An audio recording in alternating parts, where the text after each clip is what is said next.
has issued a flash flood warning for northeastern North County and southern Oklahoma, southeastern County and southern Oklahoma, west central Marshall County and southeastern Oklahoma until 11:30 p.m.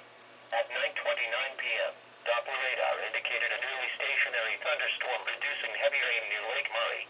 Up to 2 inches of rain have already fallen. Some locations that will experience flooding include Lake Murray. Additional rainfall amounts of 1 to 2 inches are possible in the warned area.